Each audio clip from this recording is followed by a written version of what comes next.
students are gone, but you are still here. And we know how you feel because you are done. But you have so much work to do to get ready for tomorrow. Good afternoon, podcast listeners everywhere. Welcome to After the Bell, a Stunt Brothers production. A podcast that gets inside the life of a teacher and provides a wellness guide for being prepared to take on this most challenging of professions. I'm Martin Stuvel. And I'm Roy Hunt. And we share your pain, having taught a combined 70 years. The guarantee of this podcast is to make you laugh, make you think, and give you at least one little nugget that you can use in the classroom. So get out your marking, organize your supplies, or just pour yourself a coffee. I want something stronger. And listen, engage, and interact with After the Bell, a podcast for you, the hard-working, dedicated teacher who wants free lesson plans, free advice, and a free meal. Okay, Roy, but I'm not paying for anything more than McDonald's. Are you ready? Are you ready for this? I am. We're recording. Okay. We're on. We're on, Mr. Hunt. That was fast. Yeah, I know. I thought there would be a build-up there, a little bit of fanfare, a little trumpet maybe. I just press record, and I expect you to bring on the magic. Okay, well, I don't know about the magic, but I can bring some excitement. Okay, that's good too. I'm very excited about our list of guests that we have for our podcast. Yeah, I mean we've hit the 50s now, so this is episode 52. Episode 52. Season 2, episode 22. There you go. And we've had a lot of guests, and we've got a lot more coming. A lot more. We have more field trips planned than we did last season. Yeah, we didn't like the homework, so we're gearing. We're just gearing toward field trips. I think that's it. It just was like it's a lot easier than homework. It's all experiential education. No, that's right. That's just right. Hands on. Because partly it's just like, well, I want to learn about this. This person sounds interesting. Yes. Let's sit down and have a chat with them. You know, listeners, I hope you enjoy it too. But that kind of often guides us, right? It's like, wow, Roy and Martin really enjoy what they're doing. Too bad they're not, talking about anything that I'm interested in. No, I hear the opposite though. We had Linda Watson was on, and we had so many guests that have come on that have just racked up our numbers. We're doing really Tina well. Parker. That's fantastic. Is Tina Parker? No. That is out now. That's out. That's out? That was Yes. out last week. Okay. Yeah, no, for sure. Yeah, no, we have had many, and we've got what I'm really excited about. We're kind of branching out with these next guests, Yes. right? Into other parts of Canada, other parts of the world. So this is kind of getting beyond just what we've been doing. It's definitely getting beyond North Vancouver. Absolutely, right? Well, the one guest that we have coming up that I'm excited about is Dr. Lily Yen. Yeah. And she's a professor of mathematics at Capilano University. Yeah. And part of our episode is talking to her about what makes a good elementary school math class or elementary grade math class. Yeah. That doesn't sound right. It sounds good enough. Okay. and so I'm excited about that because I know there's lots of people out there going, I'd like to know because I don't have textbooks and I'm photocopying my digits off. Yeah.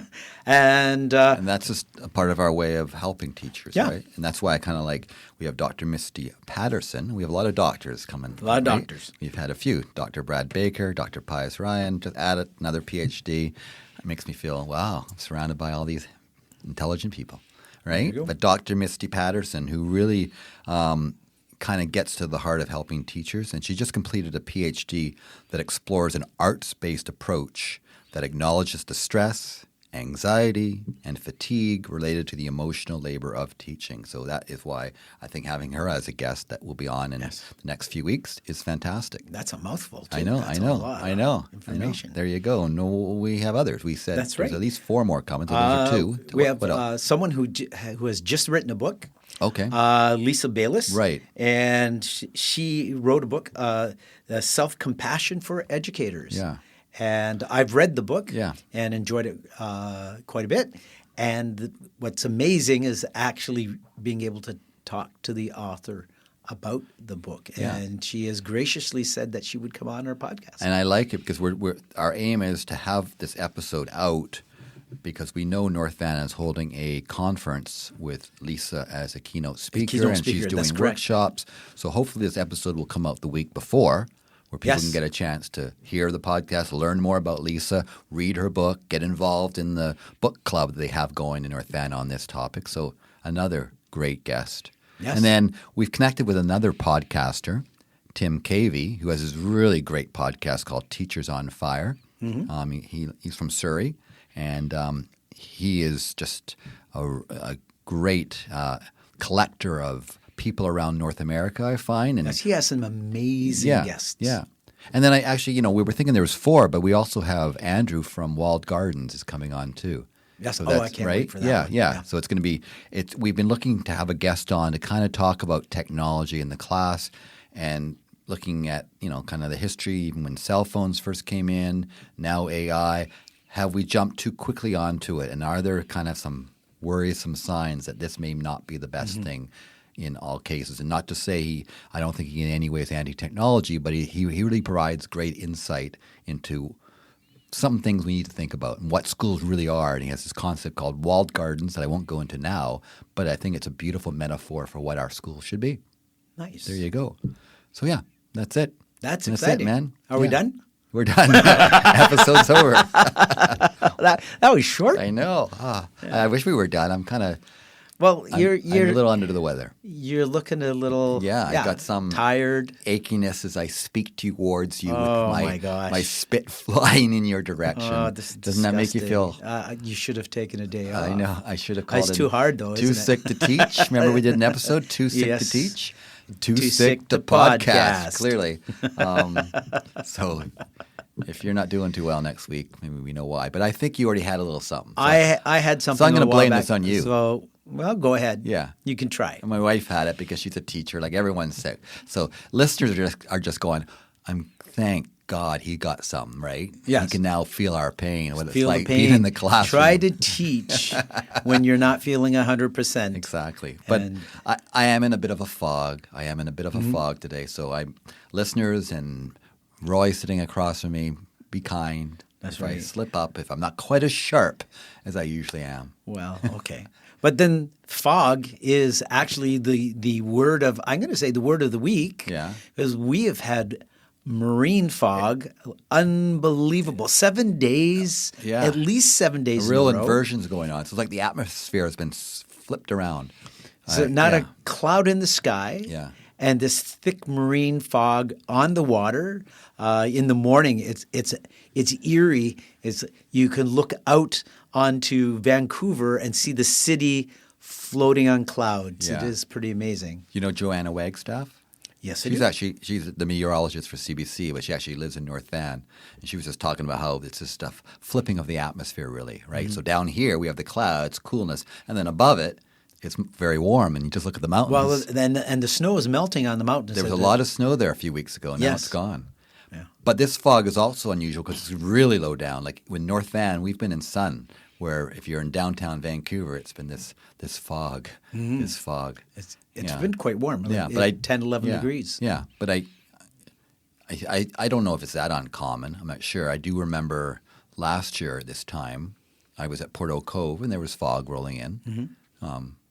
Might not have been the same time of year. No, that was December, and this is January. It's close enough. I mean, no, it's not close enough.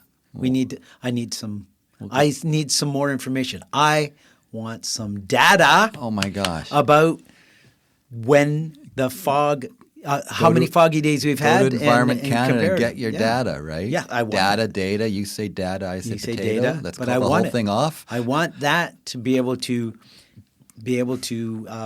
inform my discussions. Don't you get me started about data. Data. I still live with a teacher, remember. Okay. And I think every day there's some new way of gathering data that she's supposed to do to inform her instruction. And does that data really help, Yeah. I mean, come on. We remember the FSAs, right? I know. They were great. What they did. They were great. They collected this information and then they ranked your school so that you could look at your school and see how poorly it performed against private schools. Yeah, right? And surprise, surprise, West Van topped the list every year. Wow. You know, someone said you actually, to figure out how you do on this test, you just have to look at the property values, right? And you could totally correlate them That's together. a different data set. I know, but I tell you, I get on my soapbox about data because that thing, the FSA actually, I get a visceral reaction to that because that's been a 25-year thing with us. And I just remember when I watched the CBC report, it was on the worst school that was in the FSA. It came in last. Mm-hmm. And this teacher, the CBC, actually wasn't a teacher, a CBC reporter, he embedded himself for a week in the school. I remember that. Yeah. And it was incredible because when you watch this, you realized that's probably one of the best schools in BC. Those teachers were amazing. But on paper, people would look down upon that. And that's all that did. Because the numbers can tell you something if you look at the numbers. Yeah. But you can't put numbers and you can't measure the connections that teachers make with their students. You can't measure a good school. No.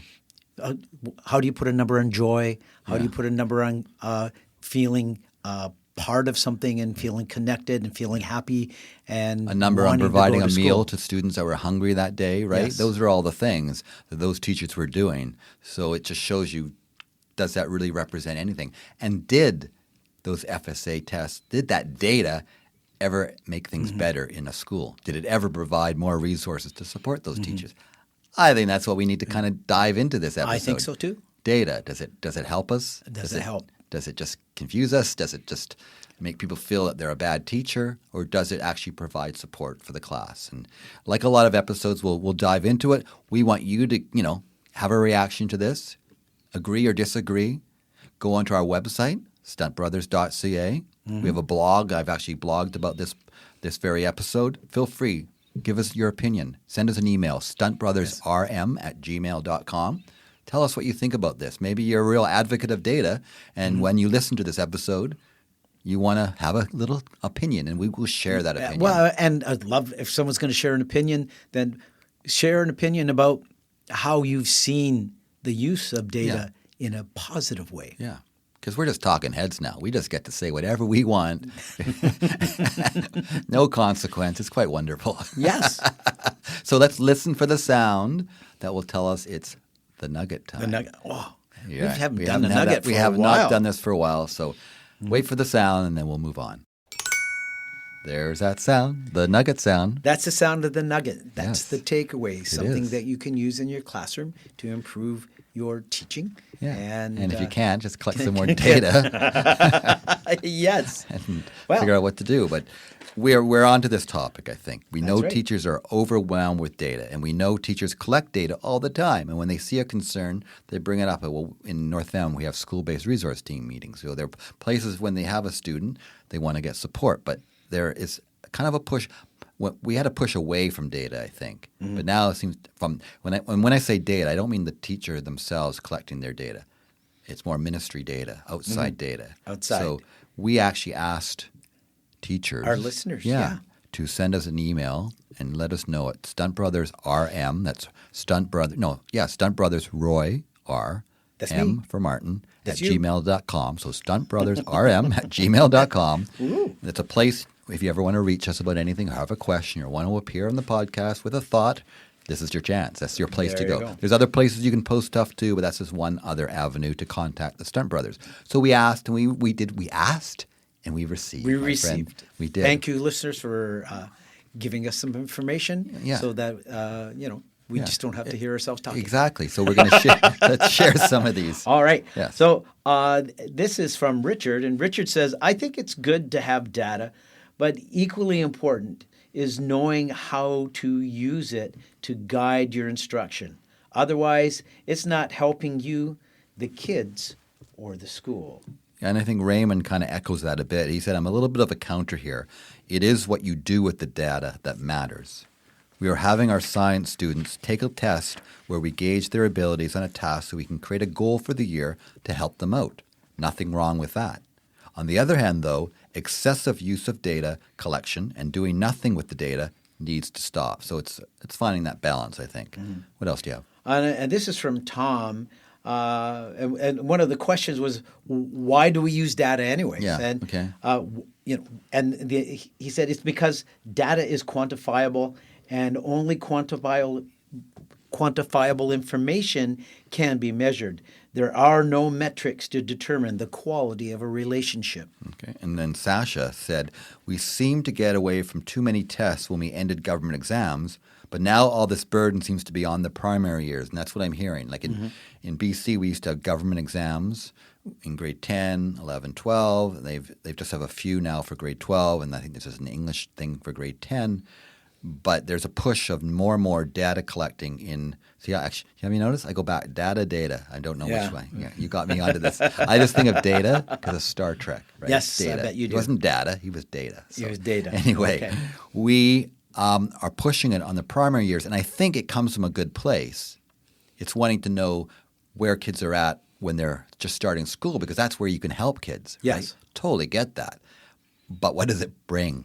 I think that's what we're kind of getting to the point and the heart of this nugget here. What does it bring? Does that extra data in any way bring more resources to the classroom? That's what we're trying to find out. What else? We got any more? Okay. I have Sally, and she says, in my most recent teaching job, I spent more time at school completing data exercises to prove I'm doing my job than creating the learning experiences that my students actually enjoy. And I think a lot of teachers end up feeling kind of, oh, this is a reflection of me, and I'm a bad teacher, which it's not, but that's often the case. And I feel Omar here has been listening to this episode live or something, because he said just what I just said. If the data actually brought extra supports to my classroom, that would be fine, but it never does. All it does is cast a shadow over my teaching. So there you go. Or over teachers. Right. Yes. Yeah, no, it does. Yes. Yeah. Oh, you're not doing enough. Oh. Right. Okay. This is from Kathy. Okay. And I'd like to say that this one is, what's that? Creates a little pain, or maybe I feel a migraine coming on when I read this. Yeah, you're gonna I say still the F dread word. the FSAs. The F word, yes. What a waste of time. All it does is make us judge schools. I've never seen it create 1 ounce of extra support in the classroom. And that's, I think, the heart of what we're getting to in this nugget. Does it provide extra supports? If the data leads to something, but I think the powers that be think this is a way to show they're dealing with the problem. Yes. Put a little bit of money into it, but they're going, but this is a lot less than if we actually had to put an extra EA in that primary class, right? Or reduce class size, or put a full-time counselor into each school. All those things we've heard promises about, but we have yet to see delivered, right?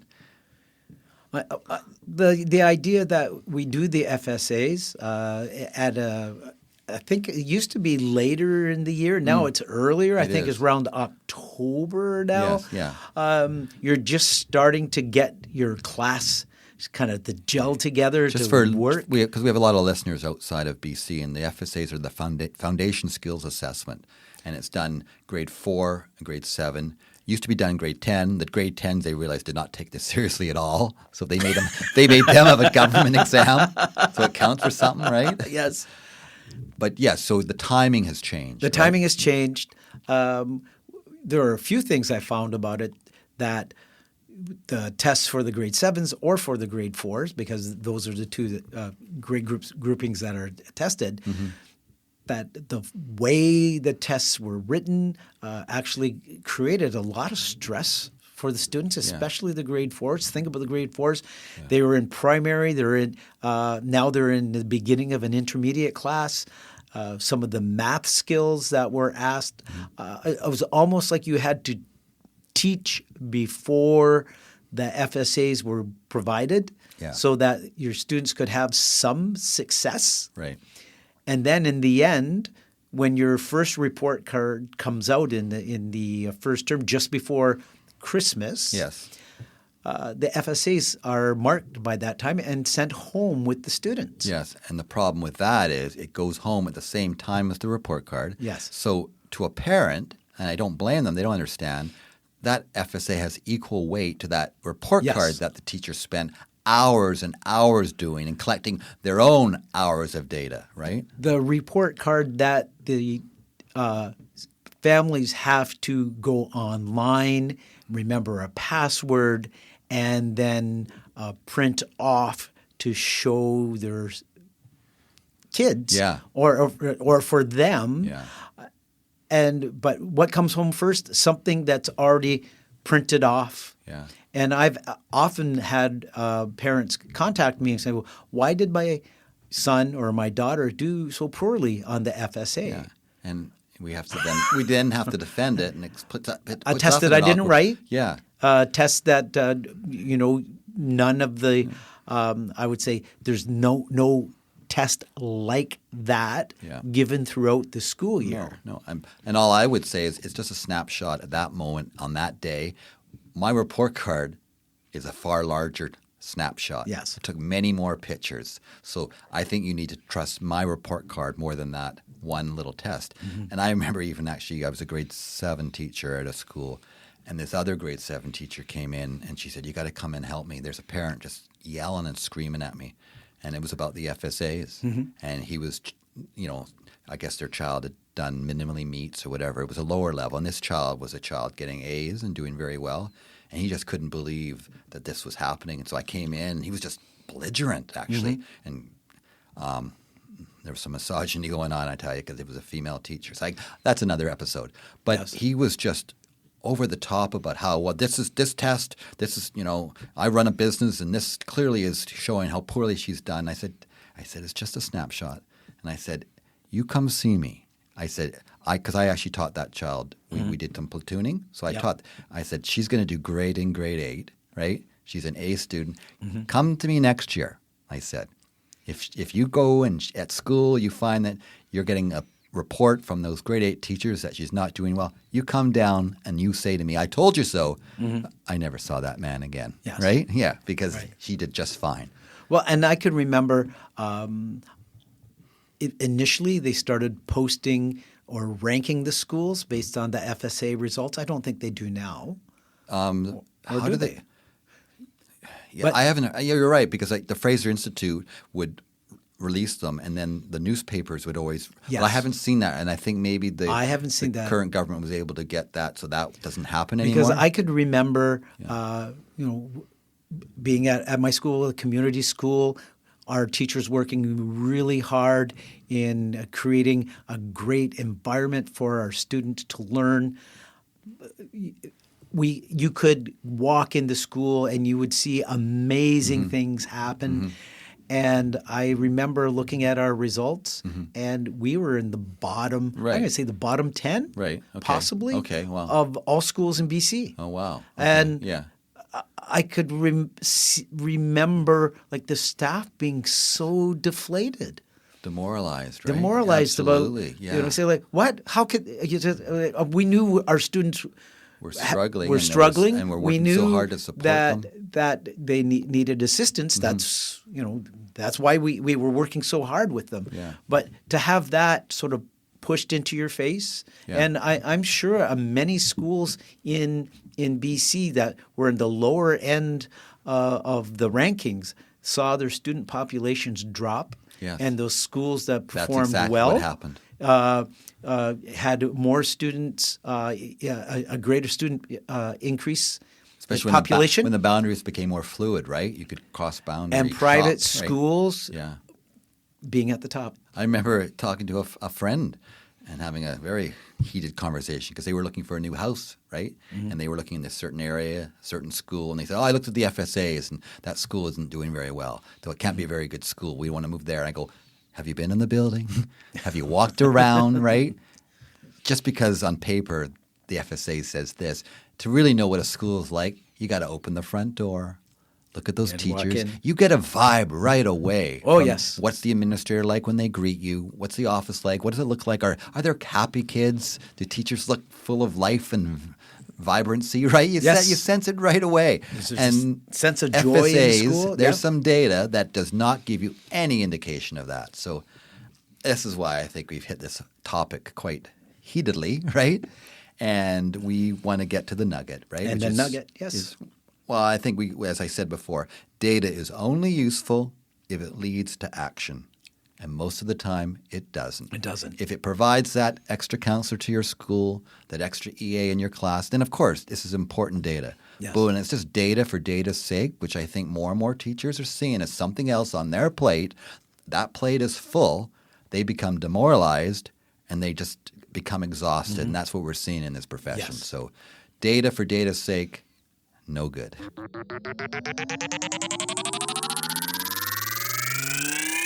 What's that sound? What's that sound? And there's the sound of the homework board. Homework? Yeah, no. let's have a look because we've gone on a lot of field trips. Yes. We have more field trips coming, and I know I'm happy when it's a field trip. Yes. No well, I'm not happy about doing some homework. It's been such a long time since I've done homework. No field trip this week. I don't want to do any homework. I know. So make it easy. Let's make it easy for everyone. We want to hear from you. You know, we like that. we shared some comments from listeners. Yes. But we really want to hear more from listeners on this topic. About data collection. Yeah. Or data collection. Yeah. Things that you like about data or data, things you find exhausting, things you support, experiences you've had in your classroom, or if you're a parent, things you've seen as a parent, why you advocate for data, why you also see it's not useful. Administrators, what it's like for you, trying to bring in all these new often from the ministry, right? Top-down kind of ideas that maybe you don't support. So we want to hear from you, and we have many ways you can reach us. We do. We do. So tell us one way. Can you name one? I can name one. What about a website? Our website, stuntbrothers.ca, right? Oh. And I always have, for every episode, Okay. when there's all kinds of pages. There's the nugget page and guests, but there's always the homework page that's connected to this episode. All right. And there's a comment section, so you can go to the latest part of that on the very top of the homework board and give us your comments about data collection. How do you feel? How do you like them apples? I like them Right? apples. And you can also send us an email, which is stuntbrothersrm@gmail.com. Fire off an email. That's another way we can hear from you. Well, there's a lot of ways they can contact us. There's those TikTok videos we do. Oh, yes. You can follow us on TikTok after the Yes. bell, right? Some of them are really goofy and silly, but it seems to gather attention out there. In Yes. the social From my media grade world. 7 students Exactly. at Ridgeway. But you can make comments there. I remember once all these likes you were getting, and All of them from grade 7 class. Oh, I love them. we have a Facebook page, Facebook After the Bell, teaching tips with a twist, and we have a good, healthy group of community there, and anybody can join that, and it's another place where you can hear your voice, or we can hear your voice, or we can read your voice. We can read your voice. and Can't imagine hear what you your voice. sound like. Yes. Right? We can just create an AI voice for you. Or maybe now you can actually leave a recording on there too. So we could actually hear your voice. Actually could do that, yeah. Yeah, and Instagram, we're there too. I put us on Blue Sky. I put us on Threads. I started Substack. We're everywhere, man. We are everywhere. I don't even know what Substack Yeah, is. I know. So there's no excuse to not find a place to voice your opinion on things we've said here at After the Bell. Isn't that what they say? Build it and they will come? That's what That's what I'm I've heard. hoping. Exactly. Yeah. Some baseball player will appear. So there you go. The homework board. That's your sound, your favorite sound. That I got rid of that sound, stopped that sound, and you said, actually, I don't mind that sound. I don't mind that sound. Yeah, the air raid siren. Yes. Well, I'm so happy that when I had to go into the detention hall, Yes. that they didn't have that No, sound. that would be, oh my God, wow. Can you imagine? Roy, detention hall. The whole school knows. Roy Hunt to the office, please. But we have an easy candidate to go into detention hall. yes. I think it's words I never actually want to say again. The F word, the FSA. The FSA. Right? Even in the office, when I was working in the MBTA office, and we'd have our yearly campaigns against the FSA, and teachers were so. I remember those pamphlets They were that we good. would They were hand good, out. loyal people, and they would deliver their pamphlets and hand them out to parents. And here we are, 30 years later, still dealing with FSAs. I don't want to talk about the FSAs anymore. I am sick of the FSAs. I'm glad that I don't think they're doing the ranking of schools as much. So at least maybe that's the hope that we reach that. Right. But they're useless. They have not brought any more support to the class, and so let's put them in the detention hall. I agree with that. Yeah. I mean, I can remember tears of students looking at the FSA. This is nothing like any test that they had written before. So crying. Or some administrators saying, oh, well, if a student's away, then that's okay. Just hand in the book with what they have completed. And I've had other administrators saying, well, if the students are away, you must take your time and complete the entire booklet. Yeah. So if I said, well, the students are away for a week. Well, okay. And that actually changed. And that was a reaction to our very successful campaign about 2008 or 2009, because I remember one year I had 3 kids show up to write the FSA because parents were totally supporting teachers and didn't send their kids in grade 7.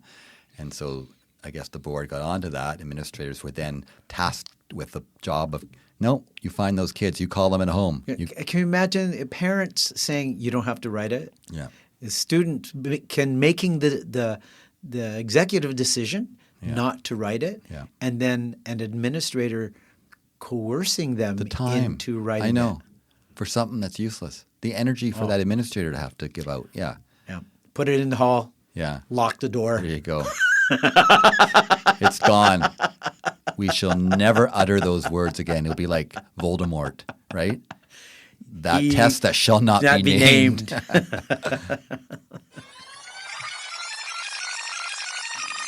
There's rearview mirror. We're going to look into the past. Because they always say you can't go forward if you don't know where you came from, right? Or looking into the past, where you came from. Yeah, there you go. Check that mirror, because the problem is when you do this, you realize, oh, God, we've just gone back and forth, around and around, the same things all the time. Yes. So I found something, my friend.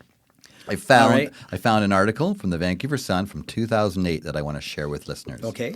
It's a short history of standardized testing here in British Columbia, Canada. Oh, that sounds like fun reading. Yeah, I know. You'll see there's some PTSD that's going to happen here. I'm dreading this, actually. But it's by Janet Steffenhagen, who often was the educational reporter for the Vancouver Sun. Okay. So I do know that name. Yep. And so she talked to Jerry Musio, who worked for the Education Ministry until 2001, and asked him to provide her with a background on the history of standardized testing and data collecting going back to the 1800s. Wow. So let's share this with our faithful listeners. Faithful listeners. There you go. All right. Well, provincial examinations were administered in 1876. Mm-hmm. Standardized achievement tests and IQ tests were administered during the period of 1925 to 1973. Students were tested on their reading, writing, and mathematics, and they were commonly tested kids. during this period. There were concerns, however, over the use of these tests that led to the cancellation of this program by the NDP Minister Eileen Daly. The pool in Burnaby named after her. In 1973. Ms. Daly also confirmed a 1969 SOCRA decision to phase out grade 12 exams by 1973. See? So, listener, you'll realize that's why the rearview mirror is a little scary sometimes. What is old is new, and what is new is old again. So things like exams from grade 12 they come, then the new government says, hey, we don't like them, and then they take data and they make, let's replace them again. So that comes back. Now, when I saw IQ tests, have you ever had an IQ test? Yes, I have. Yeah. Wow. What were you? I have no idea. They didn't give you the result? They didn't give you the data? I didn't. They have no idea. No. I've never done one. They explained it. Yeah. And they pointed out that if you were here, you were had a high IQ, but no one said, hey, that's you, Roy. So this guy, Jerry Musio, who worked in the ministry, when he started with the ministry in 1973, he was asked by Mrs. Daly that he takes the lead in developing a new student assessment program that would fill the hole left with the cancellation of grade 12 exams and the standardized testing program. So that's when he came out with something called PLAP.